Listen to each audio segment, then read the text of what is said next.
ചാലക്കുടിയിൽ സ്കൂൾ വിദ്യാർത്ഥിയെ ചുറ്റിക കൊണ്ട് തലയ്ക്കടിച്ചതായി പരാതി. സഹപാഠികൾ മർദ്ദിക്കുകയും പുറത്തുനിന്ന മറ്റൊരു വിദ്യാർത്ഥിയെ വിളിച്ചു വരുത്തി തലയ്ക്കടിക്കുകയുമായിരുന്നു. ഗുരുതരമായി പരിക്കേറ്റ എലിഞ്ഞിപ്പറ സ്വദേശി മുഹമ്മദ് ഷാജിർ ചികിത്സയിൽ തുടരുകയാണ്. ഈ മാസം 28-നായിരുന്നു സംഭവമുണ്ടായത്. 10ാം ക്ലാസ്സിലെ വിദ്യാർത്ഥികൾ സ്കൂളിൽ അടിയുണ്ടാകുമെന്ന് പറഞ്ഞത് മുഹമ്മദ് ജാഫർ സഹപാഠികളോട് ധരിപ്പിച്ചു. ഇതിൽ പ്രകോപിതരായ ക്ലാസ്സിലെ ചില വിദ്യാർത്ഥികളും 10ാം ക്ലാസ് വിദ്യാർത്ഥികളും ചേർന്ന് മുഹമ്മദിന്റെ മുഖത്തടിച്ചു. പിന്നാലെ ക്ലാസ്സിൽ കരഞ്ഞിരുന്ന വിദ്യാർത്ഥിയുടെ സങ്കടം കണ്ട് സഹപാഠികൾ 10ാം ക്ലാസ് വിദ്യാർത്ഥികളോട് വൈകുന്നേരം ഇത് ചോദ്യം ചെയ്തു. ഇതിനിടെ പുറത്തുനിന്നെത്തിയ മറ്റൊരു വിദ്യാർത്ഥി മുഹമ്മദ് ജാഫറിന്റെ തലയിൽ ചുറ്റിക കൊണ്ട് അടിക്കുകയായിരുന്നു. അവൻ സ്കൂളിൽ വെച്ച് 10ാം ക്ലാസ്സിലെ കുട്ടികളെ എന്തോ തല്ലുണ്ടാക്കുമെന്ന് കേട്ടു. അത് ക്ലാസ്സിൽ വന്ന് പറഞ്ഞു തല്ലുണ്ടാവും. അതിൻ്റെ അടിസ്ഥാനത്തിൽ അവർ വന്ന് അവനെ വരട്ടി.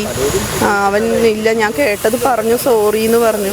ലഞ്ച് ഇൻ്റർവെല്ലിന് ഒരു 1:25 അവർ അടുത്ത് വിളിച്ച് ചെവിടത്ത് അടിച്ചു. അവൻ ടീച്ചറോട് പറഞ്ഞില്ല, ക്ലാസ്സിലിരുന്ന് കൂട്ടുകാരോട് ഷെയർ ചെയ്ത് കരഞ്ഞു. ടീച്ചർമാർ ഈ സംഭവം അറിഞ്ഞിട്ടില്ല, ഈ അടി കൊണ്ടത്.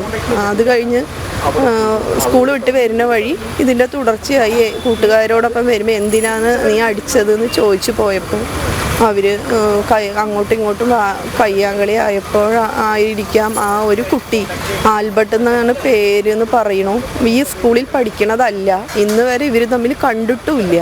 ആ കുട്ടി അരേന്ന് ഒരു ചുറ്റിക എടുത്ത് ഇവൻ്റെ തലയിലടിച്ചു. അവൻ ചോര ഛർദ്ദിച്ചിട്ട് അങ്ങനെ വീണു. അവർ ഓടിപ്പോയി.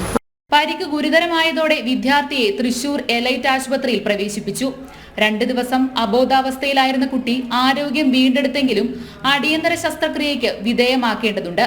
മർദ്ദിച്ചവർ പ്രായപൂർത്തിയാകാത്തവരായതിനാൽ പോലീസും കേസെടുത്തിട്ടില്ല. നടപടി ഉണ്ടായില്ലെങ്കിൽ ഇത്തരം സംഭവങ്ങൾ ആവർത്തിക്കുമെന്നും കുട്ടിയുടെ മാതാപിതാക്കൾ പറയുന്നു. ജനം, തൃശൂർ.